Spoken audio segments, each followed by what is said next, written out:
با برنامه خبری رادیو زودی خوش آمدید. امروز هفتم اپریل است و من شالو گلخوجه در پخش مستقیم در استودیو با شما هستم. در 15 دقیقه بعدی اطراف این موضوع صحبت میکنیم. حکمی که همه را ناراضی گذاشت، دادگاه نابالغ را به 10 سال زندان محکوم کرد. نزدیکان کشته شده ها و همجانبی محکوم شونده اعتراض دارند. درخواستای ما رد کرد. هم درخواستای کردن ما رد کرد. گرد فتاده بگیری در دوره کرانتینی در روسیه دست افراد خیرخواه به مردم نیازمند میرسد. بوم مکتب کجا شد؟ از مکتب جشنی که با پول بانک جهانی ساخته بودند اکنون 4 دیواری ولنگار مانده است. کجا بودند که اومده در یک شبانه روز خنده بودند بوم یعنی مکتب نمیدونم با کجا بودند. اما شروع میکنم از یک خبری دیگر. با گذشت یک هفته از آغاز موسم بهاری دعوت به ارتش الکی اولین نوارها از ابله و دسترسی رادیو آزادی شد. نوار دیروز در نویه شومنسور دوشنبه ثبت شده است. در ویدیو دیده می شود که یک گروه مردان با ماشین اوپل جوانان ظاهرا سین و سال دعوت حربی را احاطه کرده مجبورند به ماشین خود بار و از جای حادثه حرکت میکنند. وزارت کارهای داخلی حضور ملیسه ها را در لحظه ابله رد کرد. وزارت دفاع نوار می آموزد و نسبت دستن در کاران ابله و چاره‌های ضروری می اندیشد. ضمناً دوستان کل تاجیکستان قبلا گفته بود که در پی موسم دعوت سال گذشته که شکایت‌ها از ابله و زیاد بودند 34 تن از رهبران کمیسریات‌های حربی را جزا دادند. دادگاه عالی تاجیکستان بعد از مرافعه‌های طولانی امروز حکم خود را نسبت یک نوروز 16 ساله اعلام کرد. او به چند ماده کدکس جنایی از جمله کشتار متهم میشد. دادرس پرونده میگوید در جریان تفتیشات و بررسی پرونده گناه نوروز تصدیق شده است، اما از حکم دادگاه نه تنها پیوندان و ادوکات‌های محکوم شده بلکه جانب جبر دیده نیز راضی نیستند. علیشیر ظریفی و امردین اولیموف اعلان حکم را پیگیری داشتند. دادگاه عالی تاجیکستان نوروز را که در کشتار 2 نفر در یکی از استراحتگاه‌های ناحیه ورزاب متهم شد به 10 سال زندان حکم کرد. شهلا وهابزاده دادرس دادگاه عالی ضمن قرائه حکم گفت که این نابالغ به 3 ماده کدکس جنایی یعنی دزدی، رهزنی و کشتار گناهکار دانسته می شود. اعلان حکم و 10 سال زندانی شدن این نوروز ناراضگی هم جانب محکوم شده و هم جانب جبر دیده را به بار آورد. آنها میگویند که در رفت مرافعه‌های سودی چند درخواستشان را دادرس نادیده گرفت. ما واپسی حکم قبول نمیکنم برای که حق رفتگی نیست. سود این کودک نیست. این کودک 4 نفر دیگه پسری ما را کشتگی. 4 نفر کردگی. ما این کودک شبهه نداریم. این کودک بیگناه 10 سال دادن. ما تماما این سود راضی نیستیم. والدان نابالغ محکوم شده که پس از اعلان حکم زیاد احساسی بودند تأکید نمودند که به جنایتکار بودن پسرشان باوری ندارند و تصور نمیکنند که او چنین یک جنایت سنگین را صادر کرده باشد. با درخواست کرده بودیم از سودیا که دل را عقیب گردونه. آدمایی که نصب جل کردن همین کار را بیاشینن. درخواستای ما رد کرد. هم درخواستای کردن ما رد کرد. وکیل دفاع و نزدیکان محکوم شده از حکم دادرس اظهار ناراضگی نموده گفتند از بالای آن به زینه‌های بالایی دادگاهی شکایت خواهند برد. حتی در تبری که اولاد صادر جنایت اعتراف شده است ایزی دست او کودک نیست. در تریزه که گویا که و برآمده رفته باشد ایزی دست کودک نیست. بعد از جهت جنسی هم وای نمیتواند که اونا را کشاله کند یا که اونا را کشتار کند و یا پشه نبودند که در پرونده کمبودی‌های جدی زیاد دیده می شود، اما رئیس کننده مرافع سودی به همه کمبودی‌های پرونده چشم پوشیده ناعدالتانه نسبت زیر حمایه من حکم برآورده جزا در نمود 10 سال محروم ساختن از آزادی تعیین کرده شد.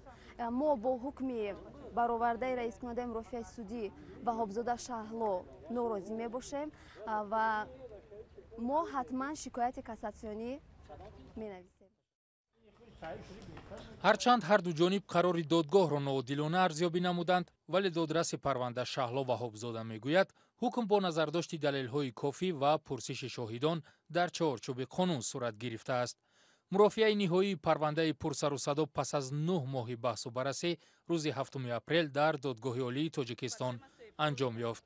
Амриддин Олимов, Алишер Зарифӣ, Радиои Озодӣ, Душанбе. аз тоҷикистон меравем ба русия ки дар он ҷо гирифторони бемории covid-19 зиёд мешавад. яке аз қишрҳои осебпазир дар муқобили ин вируси хатарнок мардуми бехонаву дар ҳастанд. онҳо на боми болои сар доранд ва на саломатӣ ки ба коронавирус муқовимат нишон бидиҳанд. дар чунин шароите дар русия ба мардуми ниёзманд як созмон кӯмак мерасонад, вале он ҳам мисли қатрае дар баҳр аст. искандари хоҷамирзода мавзӯъро идома медиҳад. ту танҳо нестӣ. این است پیام سازمان خیریه با نام نچلشکا که روز 6 اپریل برای مردم بیخانه و در شهرهای مسکو و سنت پتربورگ روسیه خلطه‌های کمک بشری را تقدیم کرد.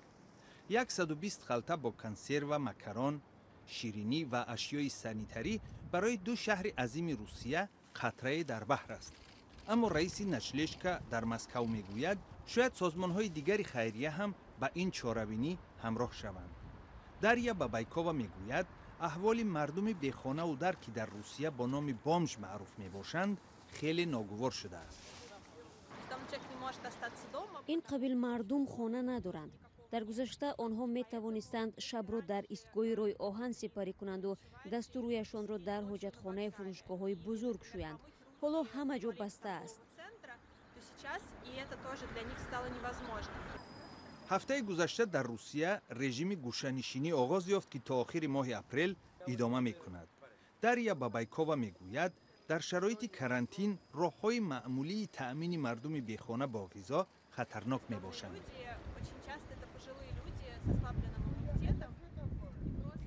مردم بیخانه مسئولیت ضعیف دارند. سرایت کرونا ویروس آنها را با تهدید روبرو کرده است.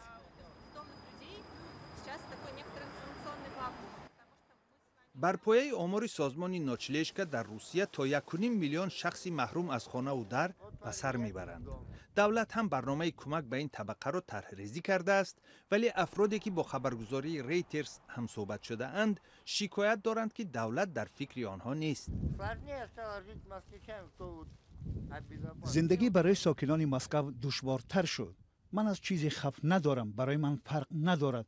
من بی آن هم در کوچه زندگی دارم. دولت برای ما کاری را انجام نداده است.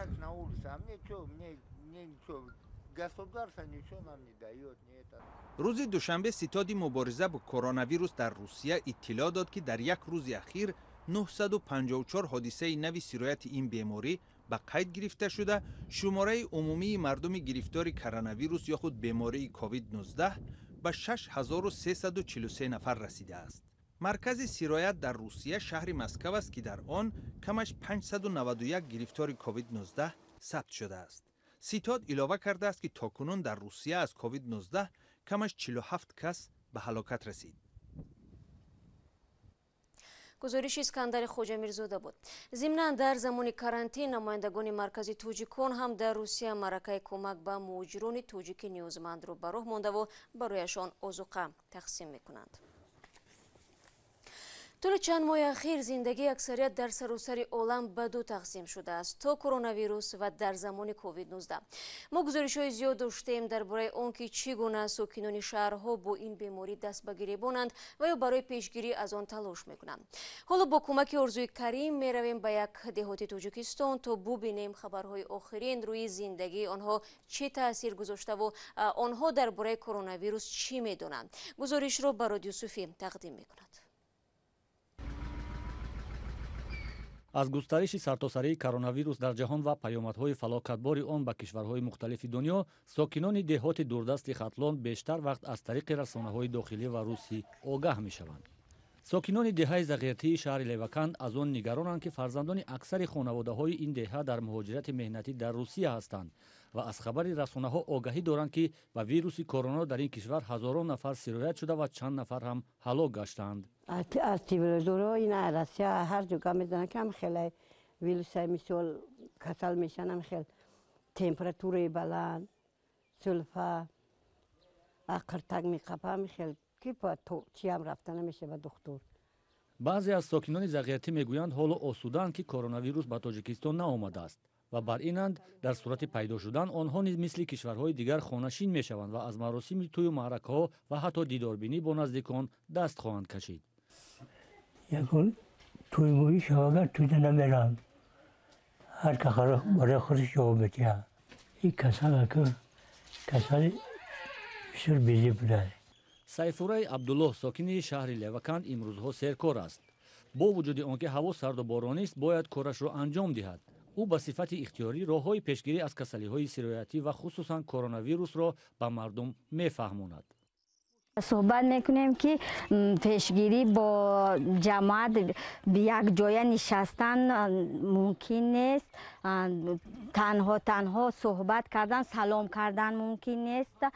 با پوش دهانهای خود را پوشیدن چی کردن در کار احتیاط کارانه رفتار کردن خود را احتیاط کردن در کار است. ҳоло дар деҳот мавсими кишту кор ва таҷлил аз ҷашнҳои баҳорӣ است.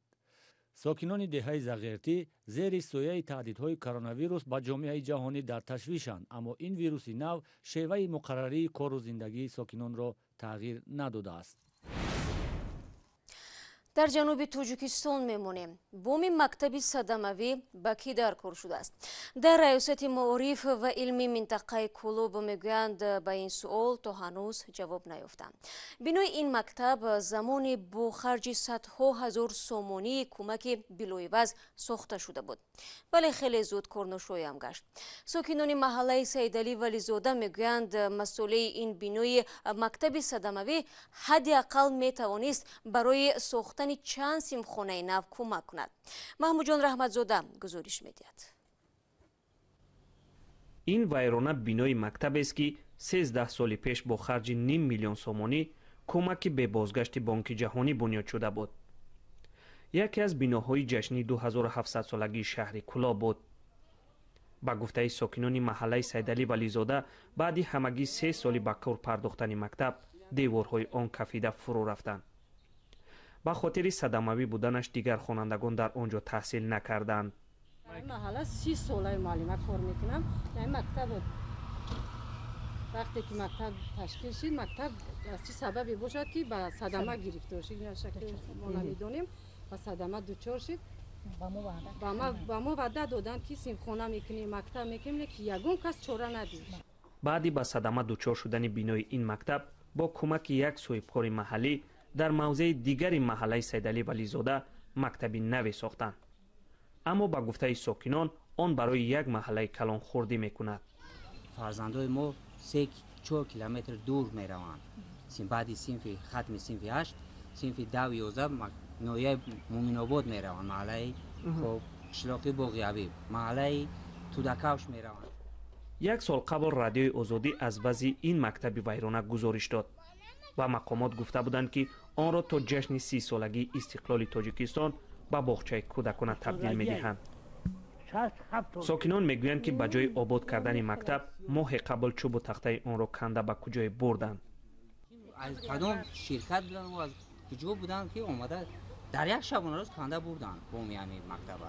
намедонам ба куҷо бурдан. кишти ҳамиҷара ба мо медодан, мо ба таври ҳашар мекардем, обод мекардем. як ду се симхона дига обод мекардем. кӯдакҳои мо танқисӣ намекаштем аз нарасидани ҷои нишаст.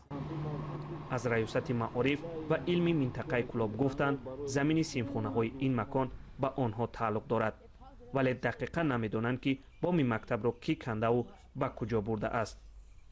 то оне ки дар маҳалла мактаб бунёд мешавад, хонандагон аз дурии мактаб ранҷ мекашанду волидайн аз бозии кӯдакон дар вайронаҳо дар ташвиш хоҳанд монд. ин матлаби охири барномаи имрӯз буд. ташаккур аз якояки шумо барои ҳамроҳӣ. то мулоқоти навбатӣ бинандагони азиз, шумо метавонед хабарҳои тозаро аз вебсайти радиои Озодӣ бихонед. гузоришҳои рӯз ва ҷолиб чун ҳамеша дар Озодӣ видео канали махсуси мо дар ютуб гузошта мешавад. ман бошам чун ҳамеша. субҳи фардо шуморо дар навиди бомдодӣ мунтазир мемонам. то фардо худо нигаҳдорад.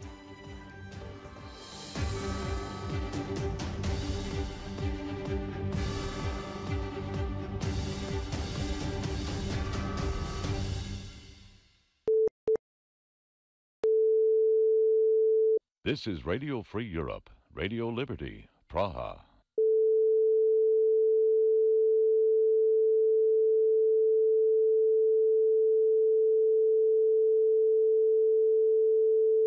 This is Radio Free Europe, Radio Liberty, Praha.